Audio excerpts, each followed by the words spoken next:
Doctor, വാദം പ്രായമുള്ളവർക്ക് മാത്രം വരുന്ന ഒന്നാണോ? വാദം എല്ലാ ഏജ് ഗ്രൂപ്പിലും ഉണ്ടാവാം. സോ ലെസ് ദാൻ ഒരു 16 ഇയേഴ്സിൽ അവർക്ക് വരുന്നതാണ് ജുവനൈൽ ഇഡിയോപ്പത്തിക് ആർത്രൈറ്റിസ്. കുട്ടികൾക്ക് വരുന്ന സന്ധിവാദം അത് 2 വയസ്സ് തൊട്ടിട്ട് ഉണ്ടാവാം. അതേസമയത്ത് യങ് ആയിട്ട് ഏജ് ഗ്രൂപ്പിൽ വരുന്നത് ആമവാദം. അത് യങ്ങിലും ഉണ്ടാവാം, കുറച്ച് ലേറ്റ് ഓൺസെറ്റ് റൊമറ്റോയ്ഡ് ആർത്രൈറ്റിസ് എന്ന് പറയും. അതേപോലെ ഓരോ വാദങ്ങളിൽ പ്രായമായിട്ട് വരുന്ന വാദങ്ങളും ഉണ്ട്, യങ് ഏജ് ഗ്രൂപ്പിലും ഉണ്ട്. അപ്പോൾ എപ്പോഴും വാദം പ്രായമുള്ളവർക്ക് മാത്രമല്ല യങ് ആയ ആൾക്കാർക്കും ഉണ്ടാകും. സന്ധിവേദന ഉണ്ടെങ്കിൽ അത് എപ്പോഴും വാദമായിരിക്കുമോ? സന്ധിവേദന എപ്പോഴും വാദത്തിന് ലക്ഷണമല്ല. സന്ധിവേദനയുടെ കൂടെ ചുമപ്പോ നീരോ ചൂടോ അല്ലെങ്കിൽ ഈ പറയുന്ന സന്ധിവേദന അതികഠിനമായി രാവിലെ, അതായത് മോർണിംഗിൽ ഭയങ്കര കൂടുക അല്ലെങ്കിൽ നൈറ്റിൽ കൂടുക, ഈ ഒരു ലക്ഷണം ഉണ്ടാകുമ്പോഴാണ് സന്ധിവാദത്തിൻ്റെ ലക്ഷണം.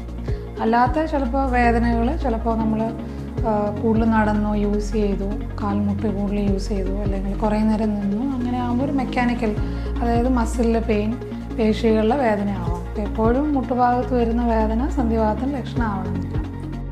ഡോക്ടർ, വാദമുള്ളവർ വ്യായാമം ചെയ്യുന്നത് ദോഷകരമാണോ? വ്യായാമം ഒരിക്കലും ദോഷകരമല്ല. വ്യായാമം ചെയ്ത് കഴിഞ്ഞാൽ മസിൽസിലെ സ്റ്റിഫ്നെസ് കുറയും, നമ്മുടെ ഓരോ ജോയിൻറ്റിലെ മൂവ്മെൻറ്റ് ബെറ്റർ ആവും. പക്ഷേ വാദമുള്ളവർക്ക്, സന്ധിവാദമുള്ളവർക്ക് ചിലവർക്ക് തേയ്മാനം ഉണ്ടാവും. തേയ്മാനം ഉണ്ടെങ്കിൽ അതിൻ്റേതായ രീതിയിൽ ചെറിയ രീതിയിൽ എക്സസൈസാണ് പറഞ്ഞു തരിക. സോ ഒരിക്കലും വ്യായാമം ദോഷകരമല്ല. തണുത്ത കാലാവസ്ഥയാണോ വാദത്തിന് കാരണം? തണുത്ത കാലാവസ്ഥ കാരണമല്ല. തണുത്ത കാലാവസ്ഥ ആമവാദം അല്ലെങ്കിൽ വാദമുള്ളവർക്ക് കുറച്ച് കൂടും തണുപ്പ് കാലാവസ്ഥയിൽ, അല്ലാണ്ട് അതൊരു കാരണമായിട്ട് വരില്ല. ഡോക്ടർ, എല്ലാത്തരം ആർത്രൈറ്റിസിനും ഒരേ ചികിത്സയാണോ? സന്ധിവാദത്തിൽ പലതരമുണ്ട്. അതായത് ആമവാദമുണ്ട്, സോറിയാറ്റിക് ആർത്രൈറ്റിസ് ഉണ്ട്, ലൂപ്പസ്, അതായത് SLE പോലത്തെ അസുഖങ്ങളുണ്ട്, സ്ക്ലിയറോഡാമ. അപ്പോൾ ഓരോരുത്തരും ഓരോ തരത്തിലാണ് treatment. And it depends on ഏത് സ്ഥലത്താണ് ബാധിച്ചിരിക്കുന്നത് എന്നുള്ളത്. സന്ധികളുടെ വേദനയാണെങ്കിൽ അതിന് ചിലതരം വാദത്തിൻ്റെ മരുന്നുകൾ, ചില വാദത്തിന് സംബന്ധമായ അസുഖത്തിൽ ലങ്സ് ഇൻവോൾവ്മെൻറ്റ്, കിഡ്നി ഇൻവോൾവ്മെൻറ്റ് ഉണ്ടാകും. സോ അങ്ങനെ ഹയർ ഡ്രഗ്സ് എടുക്കേണ്ടി വരും. സോ അത് ഓരോ രോഗലക്ഷണം എവിടെയാണ് സന്ധികളിൽ അല്ലെങ്കിൽ ഏതാണ് ഭാഗം ബാധിച്ചിരിക്കുന്നത് അതിനനുസരിച്ചാണ് മരുന്നുകളുണ്ടാകുക. ഡോക്ടർ, വാദത്തിന് മരുന്ന് കഴിച്ചാൽ കിഡ്നി കേടാകുമോ? ഒരിക്കലുമില്ല. വാദത്തിൻ്റെ മരുന്ന് കറക്റ്റായിട്ട് പ്രോപ്പറായിട്ട് ഒരു സൂപ്പർവൈസ്ഡ് ആയ രീതിയിൽ ഒരു ഡോക്ടറിൻ്റെ പ്രിസ്ക്രിപ്ഷനിൽ മരുന്ന് എടുക്കുകയാണെങ്കിൽ ഒരിക്കലും കിഡ്നി പോകില്ല. നമ്മൾ വാദത്തിൻ്റെ മരുന്ന് എടുക്കുമ്പോഴും ഓരോ പ്രാവശ്യം കിഡ്നി, ലിവർ അല്ലെങ്കിൽ ബ്ലഡ്ലെസ് സെൽ ലൈൻസ്, അതായത് നമ്മൾ ഹീമോഗ്ലോബിൻ കൗണ്ട്, പ്ലേറ്റ്ലെറ്റ്, ഈ വക കാര്യങ്ങൾ നോക്കിയിട്ടാണ് നമ്മൾ ഒരിക്കലും വാദത്തിൻ്റെ മരുന്ന് ഇടുന്നുള്ളൂ. അപ്പോൾ ഒരിക്കലും വാദത്തിന് മരുന്ന് കഴിച്ചാൽ കിഡ്നി പോവും, ലിവർ പോകുന്നുള്ള പേടി വേണ്ട. ഡോക്ടർ, റൂമറ്റോയ്ഡ് ആർത്രൈറ്റിസ് സന്ധിവേദന മാത്രമാണോ ഉണ്ടാക്കുന്നത്?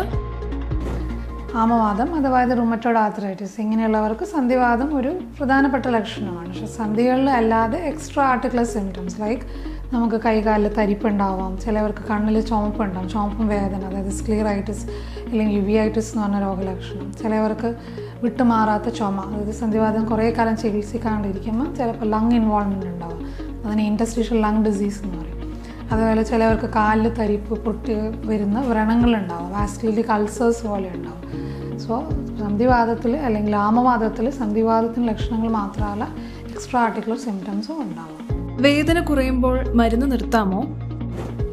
അതായത് വാദസംബന്ധമായ അസുഖത്തിൽ നമ്മൾ ആദ്യം മരുന്ന് കൊടുക്കുമല്ലോ. മരുന്ന് കൊടുത്ത് ഒരു 1-2-3 മാസം കഴിയുമ്പോൾ വേദന ഇല്ലയെന്ന് പറയുമ്പോൾ ഉടനെ നമ്മൾ മരുന്ന് നിർത്തില്ല.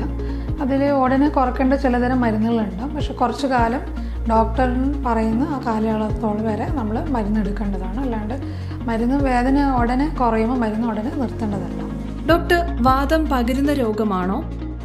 വാദം ഒരിക്കലും പകരുന്ന രോഗമല്ല. വാദം ഒരു ഓട്ടോ ഇമ്മ്യൂൺ ഡിസീസാണ്. ഓട്ടോ ഇമ്മ്യൂൺ എന്ന് പറഞ്ഞാൽ നമ്മൾ എല്ലാവർക്കും ഉണ്ടാകുന്ന ഇമ്മ്യൂൺ സിസ്റ്റത്തിൽ വരുന്ന ഒരു ഇംബാലൻസ്, ഒരു അബ്നോർമൽ ഇമ്മ്യൂൺ സിസ്റ്റം വരുമ്പോഴാണ് ഈ വാദസംബന്ധമായ അസുഖങ്ങൾ വരുന്നത്. അപ്പോൾ വീട്ടിൽ ഒരാൾക്ക് വാദം ഉണ്ടെന്ന് വെച്ചിട്ട് അടുത്ത ആൾക്ക് ഉണ്ടാവണമെന്നില്ല. ഒരിക്കലും അതൊരു കണ്ടേജിയസ് ഡിസീസ് അല്ല. ആഹാരക്രമം മാറ്റിയാൽ മാത്രം വാദം മാറുമോ?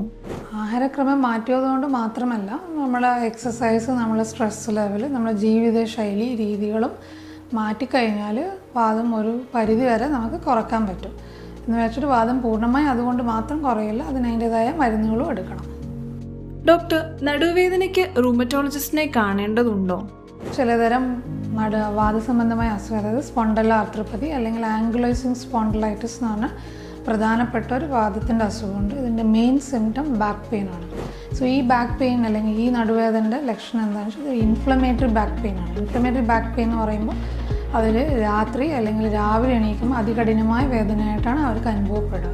ഒരു ഉച്ചയാകുമ്പോഴേക്കും ചിലപ്പോൾ പെയിൻ ബെറ്ററാവും, again the same cycle repeat ചെയ്യും. സോ ഇങ്ങനത്തെ ഒരു രോഗലക്ഷണം വരുന്നുണ്ടെങ്കിൽ ആൻക്ലോസിങ് സ്പോണ്ടിലൈറ്റിസ് ആണോ അല്ലെങ്കിൽ സ്പോണ്ടലാർത്രപതി ആണോ എന്നുള്ളതാണ് നമ്മൾ നോക്കേണ്ടത്. അതിൻ്റെ ഇത് പ്രധാനപ്പെട്ടതായിട്ടും ആണുങ്ങൾക്ക്, ചെറുപ്പക്കാരായ ആണുങ്ങൾക്കാണ് കാണുന്നത്. ഡോക്ടർ, സന്ധിവേദന ഉള്ളപ്പോൾ ചൂടുവെള്ളം ഒഴിക്കുന്നത് നല്ലതാണോ? ചൂടുവെള്ളം ഒഴിക്കില്ല. നമുക്ക് വേദനയുള്ള സ്ഥലത്ത് ചെറിയൊരു ഹോട്ട് കംപ്രസസ് എന്ന് പറയും, hot and called compresses alternate ചെയ്ത് കൊടുക്കുക. ചൂടുവെള്ളം ഒഴിച്ചുകൊണ്ട് വേദന കുറയാനൊന്നും പോകുന്നില്ല. അപ്പോൾ അതിൻ്റേതായ മരുന്നുകൾ എടുക്കണം, എന്നാലേ നീരും വേദനയാണ്. ഭയങ്കര റെഡ് ഹോട്ടായ സ്ഥലത്ത് ചൂടുവെള്ളം ഒഴിക്കാണ്ടിരിക്കുന്നതാണ് നല്ലത്. എല്ലാത്തരം സന്ധിവാതവും സന്ധികൾക്ക് വീക്കം ഉണ്ടാക്കുമോ? എപ്പോഴും ഉണ്ടാവണമെന്നില്ല. അപ്പോൾ ആമവാദം പോലത്തെ അസുഖങ്ങളാണെങ്കിൽ, അതായത് റുമറ്റോയ്ഡ് ആർത്രൈറ്റിസ് പോലെ അസുഖങ്ങളാണെങ്കിൽ സ്മോൾ ജോയിൻറ്റ്സ് ഓഫ് ഹാൻഡ്, നമ്മൾ എൽബോ ജോയിൻറ്റ്സ്, നീ എല്ലാം ഒന്നിച്ചുണ്ടാവാം. ആമവാദത്തിൽ തന്നെ റുമറ്റോയ്ഡ് ആർത്രൈറ്റിസിലാണ് ചില ആൾക്കാർക്ക് മുട്ടിൽ മാത്രമായിട്ട് നീരുണ്ടാവാം. ചിലതരം സോറിയാറ്റിക് ആർത്രൈറ്റിസ് മുട്ടോ അല്ലെങ്കിൽ കൈയിൻ്റെ ഒരു ജോയിൻറ്റോ, അങ്ങനെ ഓരോ വാദത്തിലും ഓരോ പോലെയാണ്. എല്ലാം ഒന്നിച്ചുണ്ടാവണമെന്നില്ല, ഒന്ന് കഴിഞ്ഞിട്ടും ഉണ്ടാവാം. വേദന മാറിയാൽ പെട്ടെന്ന് മരുന്ന് നിർത്താമോ?